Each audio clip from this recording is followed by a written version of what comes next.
What's up, everybody? You tapped into the Purple Pocket Podcast, and it's your boy, R.A.P. You know what I'm saying? Vikings pull out a victory, 28-25 in London. Let's go, man. First of all, we gonna sit on that, man. 3-1. We number one in the division, so we got to be happy about this victory. We went across the pond, got the win. Now, there's some things that we can take away from it, but we're not really going to get on that too much, man. I might touch on a couple, but what we are going to talk about, though, is like I've been saying the past couple weeks, okay? Ever since JJ kind of had those 2 games where he wasn't getting involved as much because they were playing the triple coverage and things like that, bracket coverage, like kind of eliminating him from the game. But I said this. I said, look, JJ's the type of guy you got to get him started early. Start the jet engine. You hear me? Start the jet engine. And when you do, it's going to be a flight. Okay, and that's what happened. Today, they had nerve to play him one-on-one coverage, Marshawn Lattimore. I was on a podcast last week, pregame, Who Dat Nation chat line, and he told us. He said on my channel, y'all can go back and check it. He said, listen, the way we run our defense, we will put Marshawn on JJ mano-a-mano. And I thought to myself, I said, really? That's what y'all going to do? Well, if y'all do that, then it's going to be a game for him. Now he had a couple drops. All right, he had a couple drops. The throw and the touchdown, it was a little behind him. Kurt had a little bit of pressure, but if it touch your hand, you got to catch it, man.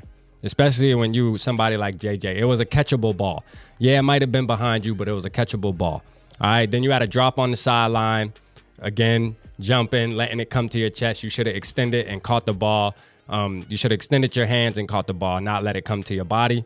But, a couple drops, but he made up for it. He made up for it because that last catch was a dagger. You hear me? That was the catch of the game where he went on a fly route, one-on-one with Marshawn Lattimore. How dare them test my boy like that? Kirk Cousins put it right in the basket. Right in the basket and made him pay. If he could have broke off, it would have been electric. But you know what? It is what it is. It was a big play, and he got to get his props for that. So today he had 10 receptions, 147 yards, 14.7 average, and 41 yards the long. That was the big catch of the game, 41 yards. Plus he had a touchdown. It was a jet sweep, scored a touchdown. So we were able to see the gritty.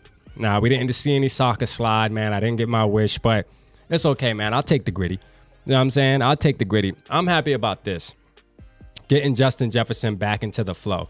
Making sure that on this flight home, his confidence is high. All right? Because we need him to continue this season. You feel me? We need him to step up in big time situations. And like I keep saying, he's a young guy. All right? When he has games back to back like that, where he feels like he's not getting involved, he's not helping the team, and he's not contributing, he will get in a slump. And he was borderline about to get there. This game was important for JJ to get a game like he had today. It was important for him to get involved early, and it happened. We made it happen. You know what I'm saying? So big shout outs to Kevin O'Connell for figuring out ways to get JJ the rock. We needed that. That was important today. I was calling it, and it happened. 146, a $146. You cannot complain about that. 10 receptions. He's happy, and he put 7 on the board for the team. All right. So now I'll touch into a couple of little things now that we off JJ for a little while that I didn't like. We had 4 opportunities in the red zone that we needed to put up 7, but instead we put up 3. The special teams, man, wow. The special teams might be the best group on our team. They're the best group on our team, hands down. Special teams is coached very well, and they're balling. Chris Boyd with the forced fumble recovery. All right. Then we got the fake punt, man. QB Wright, man. Mr. Wright with the throw. If he would have been able to lead Naylor, it could have been a big pickup. You know what I mean? He would have had one man to beat the punt returner. But you know what I mean? It is what it is. We converted the first down. We need to capitalize off of these red zone opportunities. The game should have been 21-7, damn near going into half. And the second half should have been just basic football of us chewing the clock.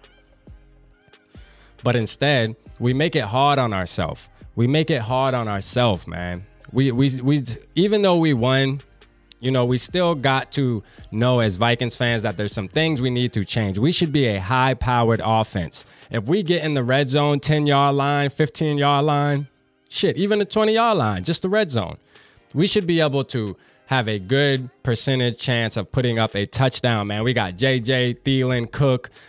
Kirk Cousins throwing the ball. Like, there should be touchdowns, man. Settling for threes. That's the things that teams do that have a not so good quarterback, not so good coach, and not really good wide receivers. That's what those type of teams do. All right, we're better than that, man. We should have blown the Saints out. They gave us opportunity after opportunity to blow them out. On top of all the penalties they got, one of the drives felt like the refs pretty much bailed us out. But it is what it is. 28-25, man. Skol Vikes. You know what I'm saying? Like, we 3-1. Like I said, #1 in the division.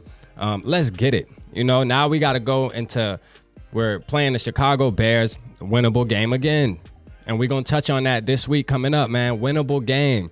These are winnable games, man. We should be able to win that game. Justin Fields is playing like dog doo-doo. You hear me? That boy is dog doo-doo out there, man. There should be no reason why he should beat us. All right?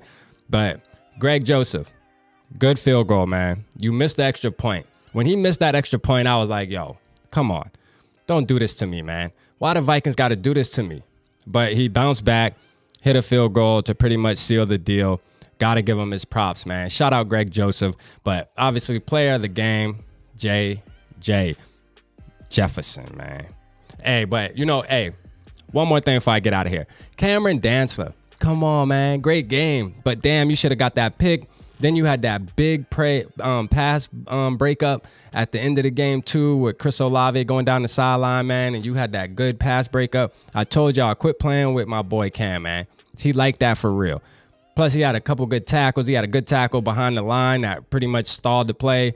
He didn't get the tackle behind the line of scrimmage, but he broke it up. He blew it up in the backfield to let the other team let the team rally up to get the tackle. So shout out to Cam Dantzler, man. That's still my boy. Hey, appreciate y'all, man. Y'all drop down in the comments section who y'all think had the best game. Who's y'all X Factor player, man? Who's the MVP of the game? Who's the guy that you think needs to do better? Drop it down in the comment section, man. Appreciate all the love I've been getting lately. We 800 club now, man. Next stop 900, man. Shout out to everybody joining the Purple Gang. Appreciate y'all. Holla at your boy. Appreciate everybody for tapping into the Purple Pocket Podcast. Y'all make sure y'all hit that like, subscribe, and turn the notification bell on. Purple Gang.